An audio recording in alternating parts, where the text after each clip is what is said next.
Copy குடிச்சாச்சா? Copy குடிச்சாச்சா?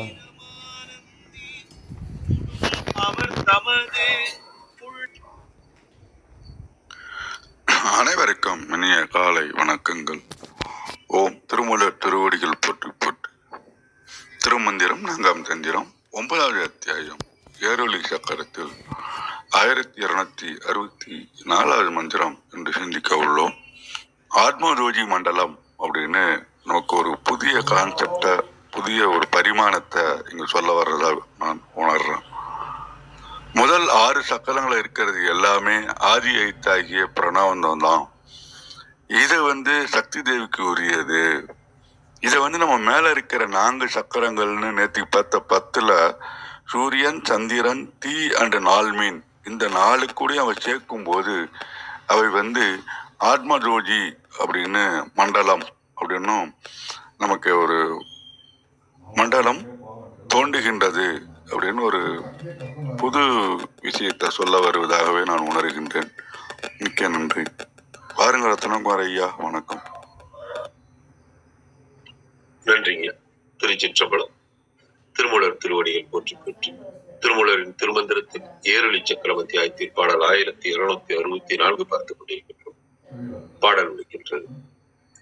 அம்முதல் ஆடும் அவ்வாதி எழுத்தாகும், அம்முதல் ஆடும் அவ்வம்மை எழுத்தாகும், இம்முதல் நாளும் இருந்திடு பண்ணியே இம்முதலாகும் எழுத்தவை எல்லாம். அம்முதல் ஆறும் அவ்வாதி எழுத்தாகும், அம்முதல் ஆறும் அவ்வம்மை எழுத்தாகும், இம்முதல் நாளும் எரிந்திடு வன்னியே இம்முதல் ஆகும் எழுத்தவை எல்லாம். இப்படி ஒரு பிரதியில கொடுத்துருக்காங்க. சில பிரதியில அந்த கடைசி 2 வரி இம்முதல் இம்முதல் அப்படிங்கிறதையும் அம்முதல்னு ஒரு பிரதியில கொடுத்திருக்காங்க. சரவணனையா தளத்தில் கொடுத்திருக்கிற விளக்கத்தை பார்ப்போம். இந்த பாடலுக்கான விளக்கத்தை பார்ப்போம். சிவசூரியனின் நிலையை அடைய காரணமான ஒரு எழுத்தே ஆதியான பரம்பொருளை குறிக்கின்ற எழுத்தாகும். சாதகருக்குள் இருக்கின்ற 6 ஆதார சக்கரங்களிலும் இருக்கின்ற எழுத்துக்களுக்கு இந்த ஒரு எழுத்தே முதன்மையானதாக இருக்கின்றது. சாதகருக்குள் இருக்கும் 6 ஆதார சக்கரங்களிலும் இருக்கின்ற எழுத்துக்கள் இறைவியின் சக்தி மயத்தை குறிக்கின்ற எழுத்துக்களாகும். இந்த 6 ஆதார சக்கரங்களில் முதலில் இருக்கின்ற 4 சக்கரங்களுக்கு, அதாவது மூலாதாரம், சுவாதிஷ்டானம், மணிப்பூரகம், அநாகரம், இந்த 4 சக்கரங்களுக்கு நடுவில், அதாவது மணிப்பூரகத்துக்கும் சுவாதிஷ்டத்துக்கும் நடுவில் இருக்கின்ற தொப்புள் கொடியில் அக்னி வீச்சு இருக்கின்றது. இந்த அக்னியிலிருந்தே ஏரொளி சக்கரத்தில் இருக்கும் 144 எழுத்துக்கள் எல்லாம் வெளிப்படுகின்றன அப்படின்னு சரவணையா கொடுத்திருக்காங்க. ஆமா, கௌரி அம்மா வணக்கம். பாருங்க. நன்றிங்கய்யா. அனைவருக்கும் அன்பு வணக்கம். ஓம் நந்திய பெருமான் திருவடி போற்றி, ஓம் திருமூலர் திருவடி போற்றி, ஓம் நம சிவாய. இன்றைக்கான மந்திரம் 1264. அம்முதல் ஆறும் அவ்வாதி எழுத்தாகும், அம்முதல் ஆறும் அவ்வம்மை எழுத்தாகும், இம்முதல் நாளும் மிருந்திடு வன்னியே இம்முதலாகும் எழுத்தவை எல்லாம். இதுக்கான டிரான்ஸ்லேஷன் என் புக்கில் கொடுத்துருக்குறது. The 6 letters are Agaram, Ugaram, Magaram, Bindu, Nada and Sigaram. Sigaram is C, S-I, which is symbolic of Shiva. Bindu is Shakti, represented by Va. If Shivaya Nama, in Shivaya Nama, the initial 2 letters are C and Va. The last 2 letters are Na and Ma. Between this is Ya, which is symbolic of soul. Soul is constituted as flaming fire. அப்படின்னு கொடுத்துருக்காங்க. இதில் ரத்னகுமாரையா சொன்ன மாதிரி நிறையா பதிகத்தில் வேறு வேறு வார்த்தைகள், அந்த இம்முதல் இருமுதலாக இருக்குது. சில இதில் இதென்னா எம்முதல் 2வது லைன் எம்முதல்ன்ற மாதிரி ஆரம்பிக்குது. அதனால் ஒவ்வொருத்தவங்களுக்கும் ஒவ்வொரு புரிதல் படி தான் இது பார்க்குறோம். ஏன்னா அந்த நமக்கு சரியான அதுக்கான சக்கரம் இல்லைன்றதுனால நம்மளோட புரிதல் தான்.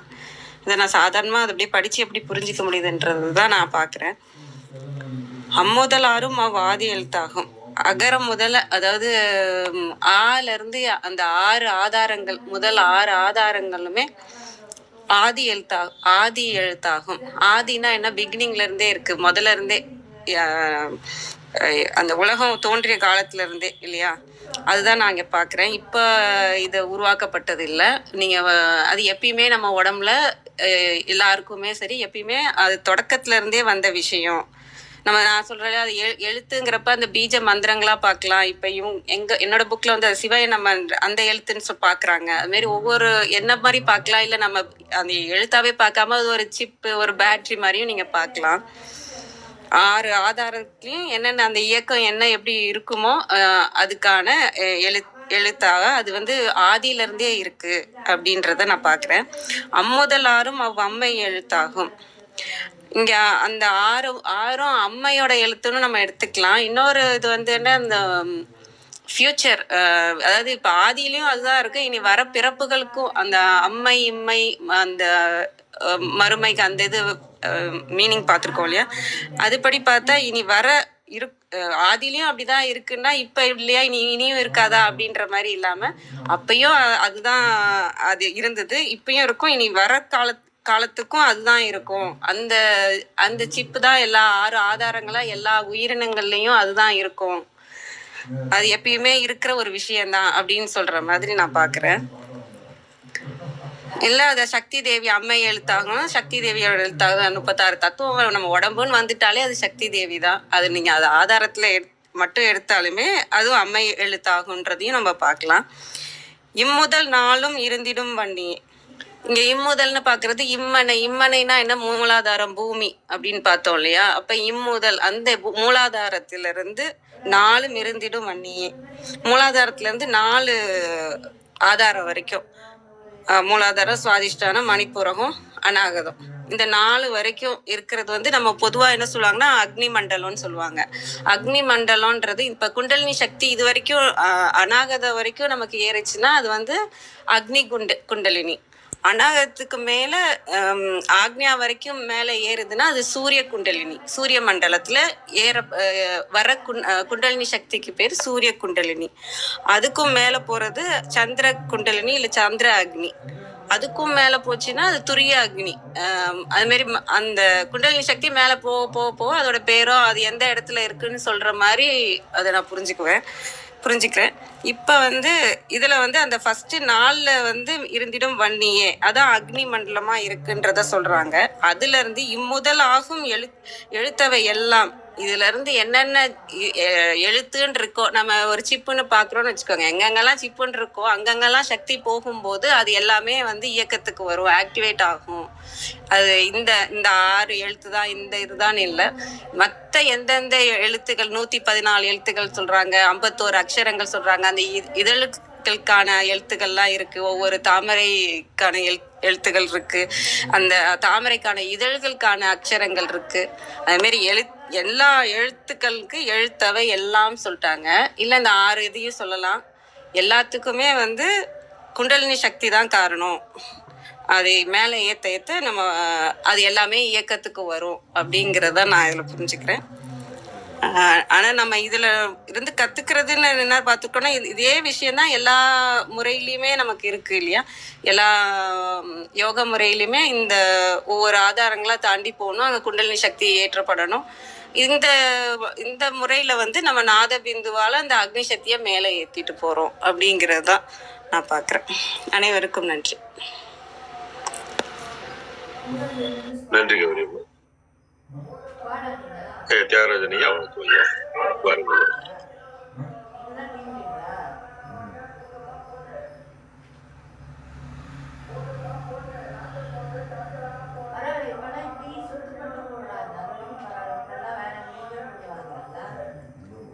தியாகராஜன் ஐயா. ஐயா வணக்கங்க ஐயா. ஐயா கேக்குதாங்க? கேக்குதுங்க ஐயா, நீங்க தொடருங்க. மகிழ்ச்சிங்கய்யா. இந்த திருமந்திர பாடல் ஞானச தர்ம ஆதீனத்துல இருக்கிறது. சில வார்த்தைகள் கொஞ்சம் மாற்றம் இருக்குது.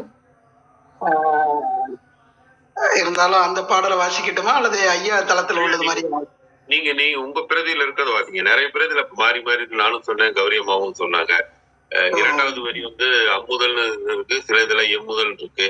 மூன்றாவது வரி நாலாவது வரியில இம்முதல்னு இருக்கு, இருமுதல்னு இருக்கு. அந்த மாதிரி அது மாதிரி இருக்கு. அதனால நீங்க வச்சிருக்கிறத படிச்சு எனக்கு சொல்லுங்க. நன்றிங்க.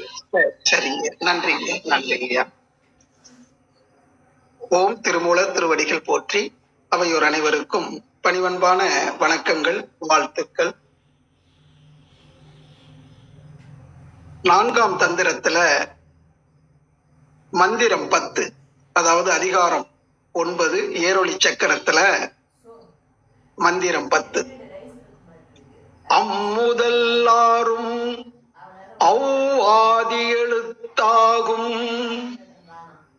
அம்முதல்லாரும் அவ்வாதி எழுத்தாகும், எம்முதல்லாரும் அவ் அம்மை எழுத்தாகும், எம்முதல்லாரும் அவ்வம்மை எழுத்தாகும், இருமுதல் நாளும் இருந்திடு வன்னியே, இருமுதல் நாளும் இருந்திடு வன்னியே, இருமுதலாகும் இருமுதலாகும் எழுத்தவை எல்லாம், இருமுதல் நாளும் இருந்திடு வன்னியே, இருமுதலாகும் எழுத்தவை எல்லாம், அம்முதலாரும் அவ்வாதி எழுத்தாகும், எம்முதல்லாரும் அவ்வம்மை எழுத்தாகும்,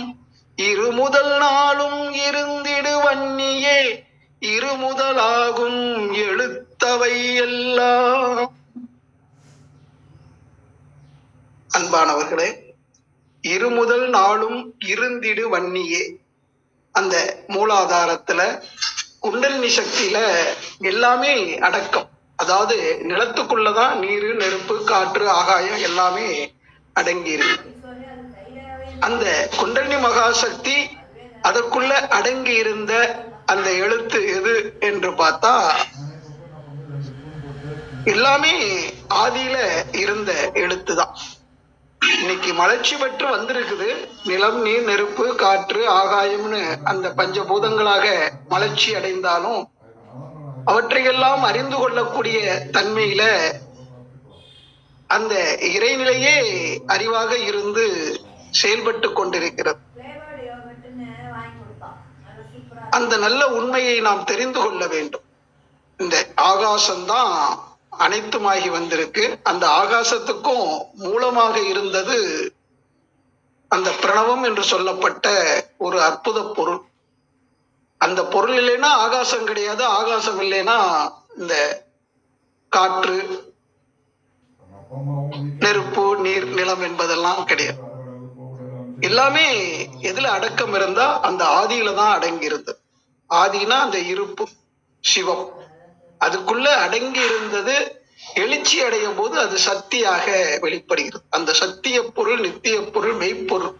அந்த மெய்ப்பொருளிலிருந்து வெளிப்பட்ட அந்த சக்தி, வேதங்கள் கூறக்கூடிய வேத சக்தி என்று சொல்லக்கூடிய, அதுல இருந்து அந்த ஆதியிலிருந்து வெளிப்படுது. அதுல உள்ள அடங்கி இருந்தது வெளிப்படுது, அவ்வளவுதான். அதை உணரக்கூடிய தன்மை நமக்குள்ள நிலம், நீர், நெருப்பு, காற்று, ஆகாயம் என்று சொல்லக்கூடிய அளவுல பஞ்சபூதங்கள் இருக்கு. அதுல இருந்து வெளிப்படக்கூடிய அந்த ஆற்றல், அந்த பிரணவ ஆற்றலாக வெளிப்படும் போது அதுதான் பஞ்சதன் மாத்திரை என்று சொல்கிறார்கள். அழுத்தம், ஒளி, ஒளி, சுவை, மனம் என்ற அளவுல பஞ்சதன் மாத்திரைகளாக வருகிறது. அதே அந்த ஆற்றலை, அந்த தன்மையை உணர்ந்து கொள்ளக்கூடிய மனமாகவும் அந்த பிரணவ பொருளே அமைந்திருக்கிறது. இந்த ஆறாக, அதாவது அழுத்தம், ஒளி, ஒளி, சுவை, மனம், மனமாக இருக்கிறதும் அந்த பிரணவந்தான் அப்படிங்கிறத புரிந்து கொள்ள. அந்த பிரணவ பொருள் எங்கே இருந்ததுன்னா அந்த ஆதியில அடங்கி இருந்தது. அதுதான் எழுச்சி அடைந்து இன்னைக்கு மலர்ச்சி நிலையில ஒரு ஜீவராசிகள்ல எல்லாமா இருக்கு. நம்மளுடைய ஜெனட்டிக் சென்டர்ல அந்த உள்ளத்துல, கருமையத்துல, ஆன்ம நிலையில எப்படி இருக்குன்னா அந்த குண்டலினி சக்திக்குள்ள எல்லாமே அடங்கி இருக்கு. அந்த குண்டலினி சக்தி என்று சொல்லும் போது அந்த மூலாதாரத்தில் இருக்கக்கூடிய அந்த விந்துநாதம், அந்த விந்துநாதத்துக்குள்ளதான் இது எல்லாமே அடங்கி இருக்கு. மற்ற 4 பூதங்களும் நிலத்துக்குள்ள மற்ற 4 பூதங்களுமே அடங்கி இருக்கு என்பதை இந்த கருத்துல அற்புதமாக விளக்கி இருக்கிறாங்க. ஒரு கட்டம் போட்டு இந்த மாதிரி மந்திர சொற்களை எழுதுறது, எண்களால குறிக்கிறது எல்லாமே ஒரு குறியீடு, நாம புரிந்து கொள்ளணும்ன்றதுக்காக. இப்ப நம்ம இயல்பாகவே மனதை விரித்து அந்த ஆகாசத்தை நினைச்சு, அந்த ஆகாசத்துக்கு முன்னாடி இருக்கக்கூடிய அந்த தூய நிலை, வெட்ட வெளி, சுத்த வெளியை நினைச்சு, அதுல இருக்கக்கூடிய அந்த ஆற்றல்களை எல்லாம் நினைச்சு, அதையும் நம்ம உடலோட பொருத்தி பார்க்கும்போது வெளியில இருக்கக்கூடிய பஞ்சபூதங்களே இந்த உடலாக அமைக்கப்பட்டிருக்குது. அந்த பஞ்சபூதங்களுடைய ஆற்றல் தான் சுழன்றோடும் போது ஸ்பரிச உணர்வாக, சுவை உணர்வாக, வாசனையை உணரக்கூடிய அறிவாக, வெளிச்சத்தை உணரக்கூடிய அறிவாக, கேட்கக்கூடிய உணராக, இதையெல்லாம் பகுத்து தொகுத்து சிந்தித்து பார்க்கக்கூடிய மனமாகவும் இருப்பதை நாம உணர முடியும். இந்த வகையிலெல்லாம் சிந்தித்து தெளிவு பெற்று வாழ்க்கையில சிறப்பு நிலை அடைய எல்லாம் வல்ல இறையர்களும் குருவினுடைய ஆசையும் நமக்கு பூரணமாக கிட்டட்டும் என்று கூறி நல்லதொரு வாய்ப்பை அளித்த அவையோருக்கு நன்றி, மிக்க மகிழ்ச்சி. நன்றி. ஓம் திருமூல திருவடிகள் சரணம் சரணம் சரணம். நன்றி கிருத்திகாமா, வணக்கம்.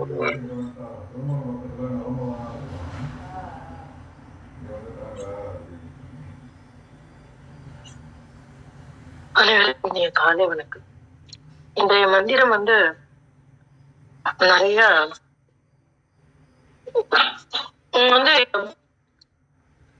நம்ம புரிதலுக்கு மாதிரி எப்படி வேணா பார்க்கலாம் அப்படிங்கிறது ஒரு முறை, அது நம்ம மாற்று கருத்தே இல்லை.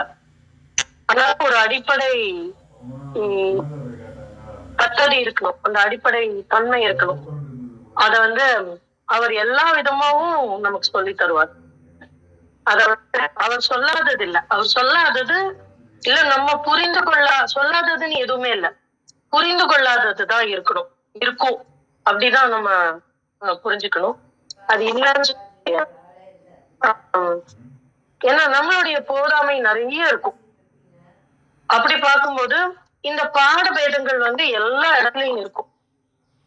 இன்றைய பாடல்ல 3வது எழுத்துல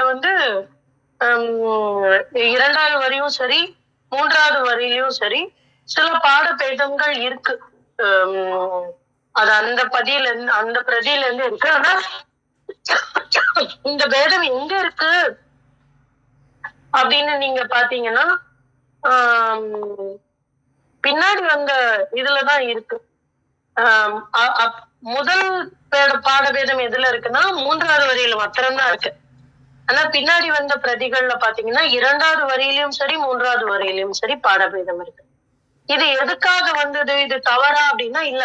இப்ப நம்ம பேசுற மாதிரிதான் ஆளாளுக்கு அவங்கவுங்களுக்கு புரிஞ்சதை பேசுறோம் இல்லையா, அந்த மாதிரி அவங்கவங்க இது எப்படி இருந்தால் எளிதாக எடுத்து சொல்லப்படும்னு மாணாக்கர்களுக்கு சொன்னதை குறிப்பெடுத்து அவங்க எழுதின ஒரு விஷயங்களாக தான் இருக்கு. அப்ப அப்படி பார்க்கும்போது இந்த என்னுடைய ஆரம்ப பிரதி, நான் ஏதாவது சந்தேகம் வந்தா நான் எடுக்கக்கூடியது மிக மிக பழைய பிரதி இருக்கு. அதுல அம் முதல் ஆறும் அவ்வாதி எழுத்தாகும். அம் முதல் ஆறும் அவ்வை எழுத்தாகும். அப்புறம் 3வது வரி மட்டும் இம்முதல் நாளும் இருந்திடுவன்னியே இம்முதலாகும் எழுத்தவை எல்லாம் அப்படின்னு இருக்கு. இன்னொரு பிரதியில எப்படி இருக்குனாக்கா அந்த 3வது வரி மாத்திரம் அம்முதல் நாளும் இரு நடுவன்னியே, அதாவது அந்த முதல் எழுத்து அம்முதல்ங்கிறத இம்முதல் அப்படின்னு மாறி இருக்கு, அவ்வளவுதான். அப்புறம் இம்முதலாகும் எழுத்தவை எல்லாம். இந்த இம்முங்கிறத அண்மை சுட்டு செய்மை சுட்டுன்னு நம்ம அர்ஜுனரையா இருந்தா இன்னும் ரொம்ப அழகா நமக்கு சொல்லி தரணும். வந்திருக்காரான்னு தெரியல, இல்ல வரலன்னு. அந்த அம்முதல் இம்முதல் அப்படிங்கிறது அந்த அந்த எழுத்து முதல், இந்த எழுத்து முதல் அப்படின்னு நம்ம சொல்லலாம். அம்முதல் அப்படின்னா ஏற்கனவே சொன்னது, இம்முதல் அப்படின்னு சொல்லும் போது இந்த எழுத்துக்கள் அப்படின்னு அதை ரொம்ப பக்கத்துல காட்டி இந்த எழுத்தெல்லாம் அப்படின்னு நம்ம சொல்றோம். இப்படிதான் நான் இந்த வித்தியாசமா பார்க்கிறேனே தவிர இதுல வேற எந்த வித்தியாசமும் எனக்கு தெரியல. அப்ப ரெண்டும் ஒண்ணுதான். ஏற்கனவே சொன்ன ஒரு விஷயத்த சொல்றாரு, இல்லைன்னா இந்த இடத்துல இப்ப இருந்து சொல்றாரு. இது ஒரு பார்வை. இதுல நேற்றுக்கு நம்ம மந்திரத்துல சொன்னாரு, என்ன சொன்னாரு அப்படின்னாக்க ஐந்து மன்னிக்கணும். அறிந்திடும் சக்கரம் ஐயஞ்ச விந்து, அறிந்திடும் சக்கரம் நாத முதலாய் அப்படின்னு சொன்னாரு. அப்ப இந்த இந்த இந்த இடத்துல வந்து யாராவது பார்த்திருப்பீங்களான்னு பார்த்தேன். யாரும் எனக்கு நேற்றுக்கு சொன்ன மாதிரி தெரியல. இதுவும் ஒரு பார்வை இருக்கு. என்ன அப்படின்னா, ஐந்து அப்படிங்கிறது 25 அப்படின்னு நம்ம பார்க்கலாம். 5 மைனும் 10ன்னு பார்க்கிற ஒரு இடம் இருக்கு. அதே சமயம் 5 அப்படின்னா அர்த்தநாரி ரொம்ப அழகா சொல்லியிருந்தாரு. மேன்மையான 5 5 அப்படின்னு ஒரு வார்த்தை சொன்னாரு. அதுவும் சரிதான்.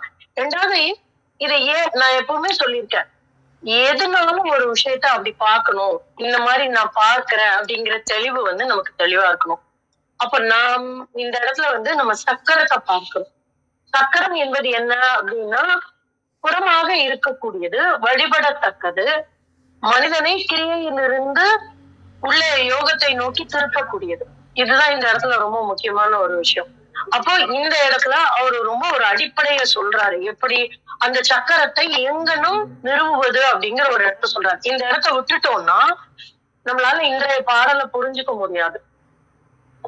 சிவராத்திரியோட எஃபெக்ட்னால என்னால வர முடியல. அதனால நான் அதை எடுத்துக்கிறேன். இப்போ என்ன சொல்றாருன்னா 25 புள்ளிகள் சொல்றாரு.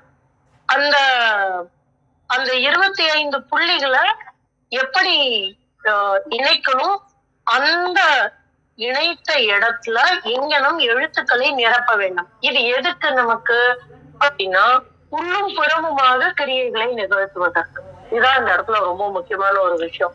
அப்ப இந்த 5 25 புள்ளி எப்படி வைக்கலாம்? வரிசையா வச்சிடலாமா? முடியாது. எப்படி பண்ணணும்? நம்ம கட்டம் தான். ஏன்னா இதை வந்து ஆரம்பத்துல நமக்கு இதுல இருந்து சொல்லி கொடுத்துட்டாங்க. திருவம்புல சக்கரத்துல இருந்தே நமக்கு வந்து எங்கனும் சக்கரம் அமைப்பது அப்படிங்கறத வந்து திருமூலர் சொல்லி கொடுத்திருக்காரு நமக்கு. அதனால அறிந்திடும் அச்சக்கரம் அப்படின்னு தான் சொன்னார். அப்ப அந்த சக்கரம் அமைக்கக்கூடிய முறைய வந்து அவர் நமக்கு ஏற்கனவே சொல்லி இருக்காரு. அப்ப அந்த சக்கரம், எந்த சக்கரம், சக்கரம் எப்படி அமைக்க வேண்டும் என்று சொன்ன அதையும் நம்ம மனசுல வச்சுக்கணும். இந்த ஏரளி சக்கரத்தையும் நம்ம வந்து மனசுல வச்சுக்கணும். 5 விந்து அப்படின்றார். அப்ப 5 25 புள்ளி.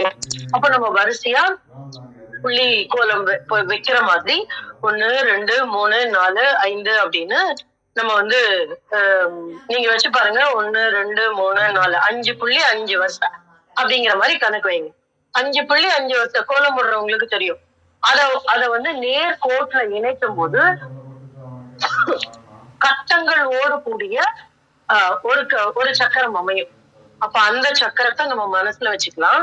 இது நேத்திக்கு சொன்ன விஷயம். அதனுடைய ஆதாரம் என்ன, அது எது பிந்து, எது நாதம், அதெல்லாம் சொன்னார் நேத்திக்கு. அதை வச்சுட்டு நம்ம இன்னைக்கு பாடலுக்கு நம்ம வரணும். அதனாலதான் நான் தொடர்ச்சியை தொட்டேன். இதுல இந்த 25 புள்ளி அப்படிங்கிறது என்ன அப்படிங்கிறதையும் நம்ம பார்க்கலாம். இது வந்து புறமாக அமைக்கக்கூடியது, வெளியே இருக்கக்கூடிய அந்த 25 புள்ளியா வச்சு நம்ம வந்து வைக்கிறோம். இதுல வந்து உள்ள எப்படி பார்க்கலாம் அப்படின்னா, எது 25 நமக்குள்ள ஆன்ம தத்துவம் 24 பிளஸ் பூரணன். இந்த இதையும் 25ஆக நாம் நிரப்பிக் கொள்ளலாம். இந்த இடத்துல புறமா பார்க்கும்போது அது கட்டமா போட்டு அந்த கட்டத்துல எழுத்துக்களை அமைத்து அந்த ஒரு கட்டத்திற்கும் உண்டான அந்த தன்மைகளை வச்சு அந்த ஒரு புள்ளிக்கும் உண்டான அந்த தன்மைகளை வைத்து அதற்குண்டான எழுத்துக்களை வைத்து நம்ம என்ன பண்ணணும் அப்படின்னா அதை உள்ளே கொண்டு போடலாம். எப்படி ஒரு ஸ்ரீசக்கரத்துல நம்ம வந்து அத்தனை நம்ம உடல்ல இருக்கக்கூடிய அத்தனை புள்ளிகளையும் வைத்து ஸ்ரீசக்கரத்தை நம்ம வழிபடுறோமோ, அந்த மாதிரி இந்த ஏரளி சக்கரத்திலையும் இந்த 25 புள்ளிகளுக்கும் 24 ஆன்ம தத்துவங்கள் பிளஸ் ஒரு பூரணன் இதையும் வச்சு இந்த இந்த இந்த தத்துவங்களுக்கு இணையான அந்த புள்ளிகள்ல வந்து அந்தந்த தத்துவங்களுக்கு உண்டான எழுத்துக்கள் அப்படின்னு நம்ம வைக்கலாம். வச்சு அதை வந்து எப்படி உள்ளே கொண்டு வருவது. இப்ப இதை எப்படி கொண்டு வர்றது அப்படின்னா, அத வந்து இந்த இடத்துல சொல்றாரு. என்ன சொல்றாரு அப்படின்னாக்க, முதல் 6ம் அவ்வாதி எழுத்தான 6 எழுத்துக்களை சொல்றாரு. இப்ப 6 எழுத்துன்னா அது 6 எழுத்துன்னு எடுத்துக்கலாம். இல்ல இந்த 6 ஆதாரங்களில் இருக்கக்கூடிய எழுத்துக்கள் அப்படின்னு எடுத்துக்கலாம். இந்த 6 ஆதாரம்னு எடுக்கும்போது நம்ம சொன்ன இந்த 24 தத்துவங்கள் பிளஸ் அந்த புருடனோடு இயங்கக்கூடிய இந்த உடலே ஒரு 7 சக்கரம் தான். இப்ப புரியுதுங்களா? நான் ஏன் அந்த இடத்துல அந்த சக்கரம் ரொம்ப முக்கியமானதுன்னு நான் எடுத்துட்டேன் அப்படின்னு சொல்லிட்டு, அம்முதல் ஆறு அவ்வாதி எழுத்தாகும். அம்முதல் ஆறும் அம்மை எழுத்தாகும். அதுதான் முதலான எழுத்து. அந்த முதலான எழுத்து அம்முதல் அப்படின்னா அந்த முதலான எழுத்து ஆறும் அம்மை எழுத்தாகும். அப்ப அதுவும் அம்மையினுடைய எழுத்து. இத தனியா வகாரம் அன்னைக்கு உண்டானது அப்படின்னு சொல்றவங்களும் இருக்காங்க. இரண்டும் ஒண்ணுதான். இதுல நம்ம பிரிச்சு பார்க்கக்கூடியது இல்ல. நமக்கு எளிதாக புரிந்து கொள்ளக்கூடியது. என்ன சொல்றாங்க உரையாசிரியர்கள்? அகரம் முதல் விந்து வரையுள்ள 5, அதாவது சிகாரம் சிவபெருமானுக்குரியது. அப்ப அதுபடி வரக்கூடிய அகரம்னா அகரம், உகாரம், மகாரம், நாடம், பிந்து ஆகிய 5ம் சிகாரமும் அப்படின்னு சொல்றாரு. அப்ப இந்த பஞ்சாட்சரத்துல வரக்கூடிய அத்தனை பீஜமும் நாத பிந்துவும் சேர்ந்து அவர் சொல்லக்கூடிய ஒரு விஷயம் சிவையா அப்படிங்கிறத சொல்றாரு. அந்த சிவையா இந்த இடத்துல அம்மை எழுத்தாகும் அப்படின்னு நம்ம எடுத்துக்கலாம், அப்படியும் எடுத்துக்கலாம். ஆனா இரண்டும் ஒன்றுதான். அந்த 6 எழுத்துக்கள் இத நம்ம மேல இருந்து பார்க்கிறோம். இந்த பிரபஞ்சத்துல பார்க்கும்போது, இந்த பிரம்மாண்டத்துல, இந்த அண்டத்துல பார்க்கும்பொழுது அதை பஞ்சாட்சரமாக நம்ம பார்க்கிறோம். அதையே நம்ம இந்த பிண்டத்துல பார்க்கும் பொழுது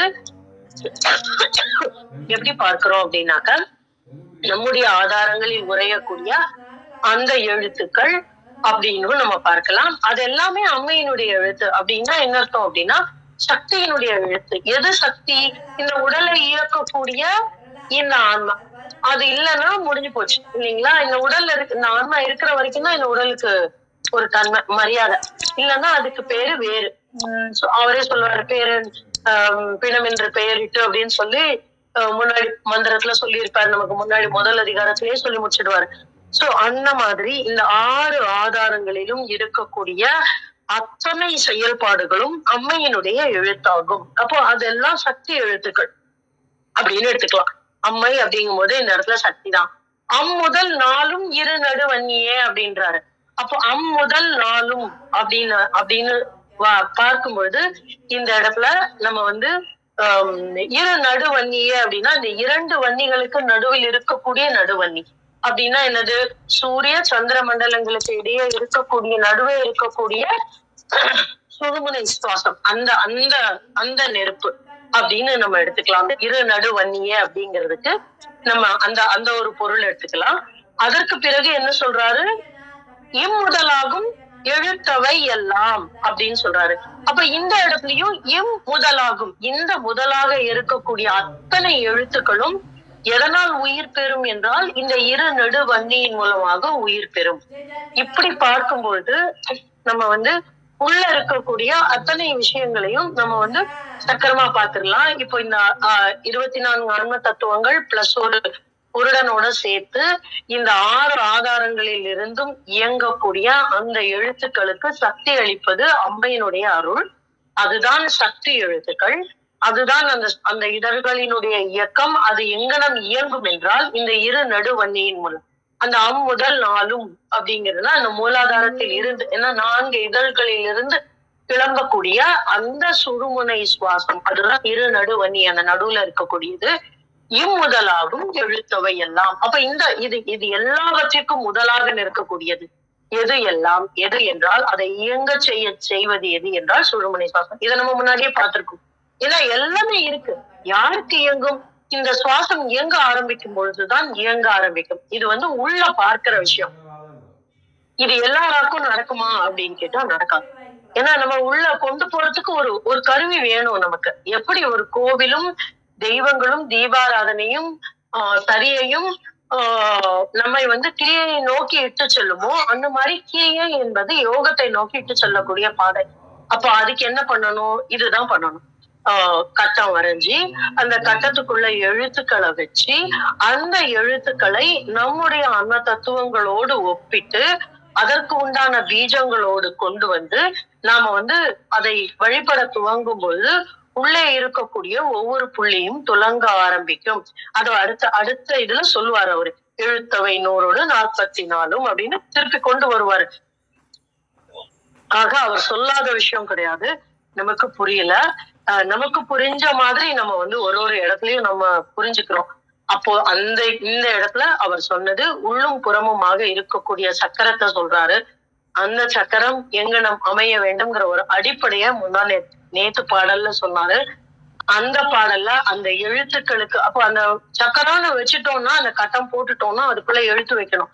அப்ப அந்த எழுத்து எங்கனம் இயங்கும் அப்படிங்கிறதுக்கு உண்டான ஒரு அடுத்த வழிமுறைய நம்மளுடைய இன்றைய பாடல்ல அவர் சொல்றாரு. நாளைய பாடல்ல அது எங்கனம் ஒரு உயிரோட்டம் உள்ளதாக மாறும், அதை எங்கனம் அடைப்பது அப்படிங்கறத நாளைக்கு சொல்லி தருவாரு. அப்போ இது ஒரு தொடர்ச்சியான இந்த 3 பாடலையும் நம்ம தொடர்ச்சியா பார்க்கணும். 3 பாடல் மாத்திரம் இல்ல, 4வது பாடலும் நம்ம சேர்க்க வேண்டியிருக்கும். அதெல்லாம் சேர்த்தாதான் இந்த பாடல் முழுமையடையும். அப்போ நம்ம 2 கல் தாண்டியிருக்கோம். இன்னும் 2 கல் இருக்கு தாண்டறதுக்கு. அது ரொம்ப முக்கியமான பகுதி. அதை நான் பகிர்ந்துக்கணும்னு நினைத்தேன். நேற்றுக்கு வர முடியாததுனால இன்னைக்கு கொஞ்சம் கூடுதலா டைம் எடுத்து சொல்ல வேண்டியதா போச்சு. நன்றி நன்றி. நன்றி கிருத்திகா. 3வது வரியில இம்முதல் நாளும் இருந்திடுவண்ணி உங்களோட பார்வையில இம்முதல் நாளும் இருநடுவண்ணின்னு சொல்லி உங்க பார்வையில சொன்னீங்க. நிச்சயமா இது ஒரு நீங்க சொன்ன மாதிரி எல்லாத்தையும் தொகுத்து பார்க்கும்போதுதான் அது ஒரு இதா தெரியும். உங்களோட இன்றைய உரையும் ஒரு செறிவு மிகுந்ததா அந்த மாதிரி தான் நான் பார்க்கிறேன். நன்றி நன்றி கிருத்திகா. இந்தியா பாருங்கள்.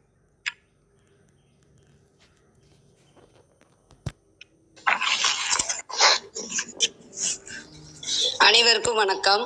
ஓம் சிவசக்தியை போற்றி, ஓம் திருமுலரே போற்றி. 1264வது திருமந்திரம். ஓர் எழுத்து ஓம் எனும் பிரணவம் ஆதி எழுத்து. திருமந்திரம் அம்முதல் ஆறும் அவ் ஆதி எழுத்தாகும். அம்முதல் ஆறும் அவ்வம்மை எழுத்தாகும். அம்முதல் நாளும் இருநடு வன்னியே. இம்முதலாகும் எழுத்தவை எல்லாம். திருமந்திரத்தின் பொருள் அம்முதல் ஆறும் அவ் ஆதி எழுத்தாகும். இவ்வடியின் பொருள் அகர முதல் 6 ஆதாரங்களிலும் பொருந்தி உள்ள எழுத்து ஆதி முதலான ஓம் என்னும் பிரணவ எழுத்தாகும். ஓம் தான் ஆதாரம் அனைத்துக்கும். ஓமாக இருப்பவரும் சிவபெருமானே. இவை பராசக்தியின் எழுத்தாகும். பராசக்தியும் அனைத்துமானவள் தான். அம்முதல் நாளும் இருநடு வன்னியே. இதனுடைய பொருள் மூலாதாரம், கொப்புள், மேல் வயிறு, சுவாதிஷ்டானம் என்னும் 4ல் 2க்கு நடுவில் உள்ளதான மூலாதாரம், மணிபூரகம் 2ற்கும் நடுவில் உள்ள கொப்புள் அக்கினி ஆகும். இங்கிருந்தே இதத்தான் முதலாகும்னு கொடுத்திருக்காங்க. எழுத்து அவை எல்லாம். இவ்வடியின் பொருள் எழுத்துக்கள் எல்லாம் தோன்றும். கழக வெளியீட்டில் நுட்பமான பொருளை தந்துள்ளார் உரையாசிரியர். அந்த முதன்மையான ஆதாரங்கள் 6ம் ஆதி எழுத்துக்கு உரியனவாகும். ஆதினா தொடக்கம். அவை அம்மை எழுத்தாகும். அது பராசக்தி தாயினுடைய எழுத்தாகும். அதீத முதலான 4ம் இருநடு என்ப. இருநடு என்பது 2க்கும் நடு என்பதாகும். எனவே மூலம், கொப்புள், மேல்வயிறு என்னும் 3னுள் நடுவாக உள்ள கொப்புள் என்க. இது அனலுக்கு இடமாகும். அனல்னா நெருப்பு. இக்கொப்புளிலிருந்து எல்லா எழுத்துக்களும் தோன்றும். கொஞ்சம் கூடுதல் விளக்கமா, அம்முதல் ஆறும் அந்த முதன்மையான ஆதார எழுத்துக்கள் 6ம். ஆதி எழுத்து அப்படின்றதுக்கு பொருள் இவங்க சொல்றாங்க, ஆக்கல் தொழிலுக்கு காரணமான எழுத்துக்கள். இரு நடு இந்த சொல்லின் பொருள் நாபி. அனைவருக்கும் நன்றி, வணக்கம். சிவசிவ திருச்சிற்றம்பலம். நன்றி இந்தியா அமைச்சர் சிவா. இது கிருத்திகா சொன்ன மாதிரி இன்னும் அடுத்தடுத்த பாடல்களையும் சேர்த்து பார்க்கும்போது இன்னும் புரிதல் சரியா வரும்னு நினைக்கிறேன். என்னை பொறுத்த பிடிக்கும். நன்றி நன்றி வித்யாபா, நன்றி கிருத்திகாமா.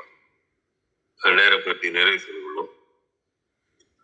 யான் பெற்ற இன்பம் பெருகை வையகம் வான் பற்றி நின்ற மறைபொருள் சொல்லிட்டேன் என்றும் காலை எழுந்து கருத்தறிந்தோதிரி ஞானத் தலைவனை நன்னுவர் என்று ஏற்றும் கூறிய திருமலரின் கூற்றுக்கேற்ப வந்திருந்து கருத்துக்களை பருகுகின்ற சான்றோர்களுக்கும் இயல்பர்களுக்கும் மிக்க நன்றி. தளம் நிறைவடைகிறது. மீண்டும் நாளை காலை 6:30 மணிக்கு கேள்வி நாளம் ஆன்ம